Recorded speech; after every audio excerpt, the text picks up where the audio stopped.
Welcome back to Veiled Vantage, where the veil between reality and the arcane is thin, eerily thin, where secrets long buried lie in wait, eager to be unearthed. Tonight, we plunge deep into the chilling abyss of true fear. Prepare yourself to explore two haunting tales, entirely separate yet equally terrifying, that may leave you shivering as you wonder, am I truly safe when I'm alone? Are you ready to confront what lurks just beyond the threshold of your perception? Then come, step with me into that world now.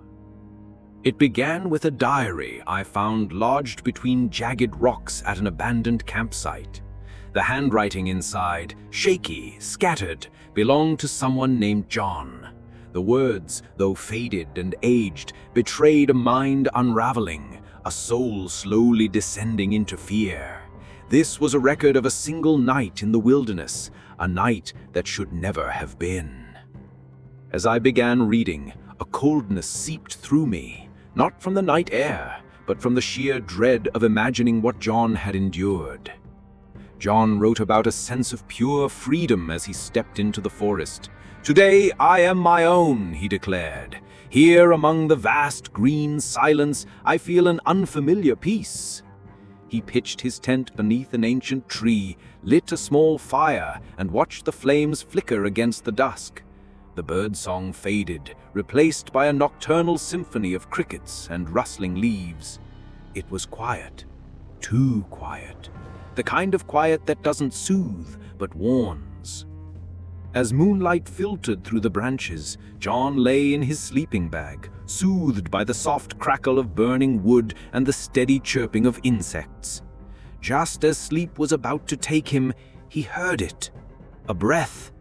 Inhale, exhale, soft, steady, as if someone, something, was sleeping inches from his tent.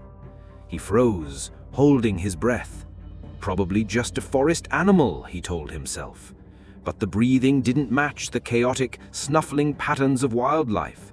It was calm, calculated, rhythmic, like the ticking of some ancient malevolent clock. And then it began to move. John wrote that he could feel the breath circling his tent, slow and deliberate. He reached out and touched the thin fabric, cold and trembling. Still the breathing continued, sometimes close, warm against his ear, other times far, echoing from behind. It orbited him, trapped him. This was not human, nor beast. The sound had a depth to it, low, hollow, and impossibly ancient, like the groan of some bottomless pit deep within the forest. A chill rushed down his spine, not the cold of night, but the bone-deep freeze of being watched. He grabbed his flashlight and shone it through the darkness. The trees loomed like sentinels, the bushes rustled with secrets. Nothing. And yet, he knew. He could feel it watching him, something unseen, fixated on him. He circled the tent, scanning every corner.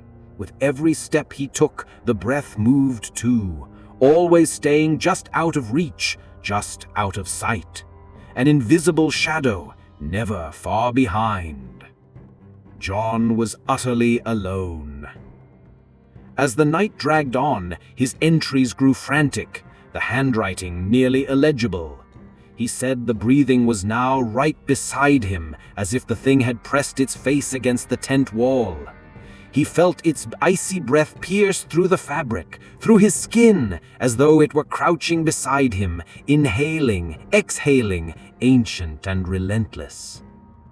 "It doesn't breathe with lungs," John wrote, "but with something older, something far more terrifying."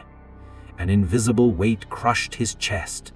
A primal fear gripped his mind. He dared not breathe. He simply lay there, waiting, praying for dawn to arrive and the breath to vanish into the mist. When the first pale light crept through the forest, the sound faded, gradually, then completely. John hadn't slept a wink. Shaking, he packed up and fled. The diary ends abruptly. The last words are almost illegible, scrawled in a panicked hand. "I have to leave. It's still here. I can feel it. It's watching me." The last page is stained, mud perhaps, or something else. The ink is smudged, washed away, as if the forest had reached out and swallowed it whole. I close the diary slowly, hands heavy. Outside my window, the last traces of light vanished behind the horizon. A gust of wind whispered through the cracks, soft, slow, almost like a breath. And I wondered, was it just the wind? John's story ends here, but where did he go? Did he escape that thing? Or is it still out there, waiting for another wanderer to stumble into the trees? Sometimes it's not the answers that haunt us, but the questions that remain. But what happens when it's not the wild that terrifies us, but the walls of our own home? Now, we leave the forest behind and step into the suffocating silence of a city apartment, where an ancient object buried in plaster will unearth a nightmare far older than anyone imagined. Prepare yourself for the story of Liam and the calls that would not stop ringing. Story 2. I discovered this story in another weathered, fragile journal, its pages yellowed and flaking. It belonged to a man named Liam. As I read his scribbled notes, that same chill crept up my spine, not from cold air, but from the horror that bled through every word. Liam wrote about his relief at finding a cheap apartment at the edge of the city. Quiet, affordable, a new beginning. Despite the damp smell and the oppressive atmosphere, Liam believed this would be a fresh start. But during cleaning, something strange caught his eye.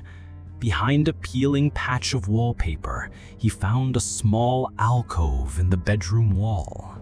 Dusty, laced with cobwebs, and inside, a rotary phone. Its wires were cut, its casing cold and brittle, a forgotten relic from another time. He touched it, then dismissed it. He had no idea that this relic would become a conduit to a nightmare. That very night, the apartment fell silent, and then the phone rang. An old-fashioned chime, muffled and eerie, cut through the stillness. Liam froze. "I must be imagining it," he whispered, but the ringing continued, steady, unyielding, bone-chilling. Trembling, he approached the alcove and lifted the receiver. No voice, just static. Then a faint whisper, so soft, so distant, it barely registered. The whisper slithered through the air like cold mist. Liam dropped the phone, heart pounding, brushing it off as faulty wiring. But the calls kept coming. Every night. Each time he answered, a different sound bled through. A mocking laugh, a choked sob, a distant scream that echoed from beyond comprehension. And worse, the voices were getting closer. Liam began to feel watched. The walls themselves seemed to stare back. He recorded it all in frantic, fragmented notes. He tried researching the apartment's past, asking neighbors and landlords, but everyone avoided his questions, avoided that room. He was alone. Then, one night, the phone rang again. Longer, louder, unrelenting. This time, when Liam picked it up, the voice was clear. Broken, raspy, distorted. It whispered his name, and then, "Let me Out! A freezing gust filled the room. The wall behind the phone trembled. The air reeked of decay and forgotten death. Liam dropped the receiver and collapsed, paralyzed by fear. He tried everything to seal the alcove: wood, tape, cloth, anything to muffle that cursed phone. But the fear never left. The dread lingered. He couldn't sleep. He couldn't breathe. In the end, his journal stops, abruptly. The final words, scrawled over and over. "It's coming. It's coming." I closed the journal with shaking hands. What happened to Liam? Did he flee? Or did it finally get out? Tonight, as I turn off my light, the silence feels unnatural. I wonder, could there be a phone, forgotten, hidden in my walls too? And if it rings, would I dare answer? These stories, drawn from forgotten pages and frayed memories, remind us real horror isn't always loud. Sometimes it is the quiet dread crawling unnoticed into our everyday lives, whispering cold questions only we can hear.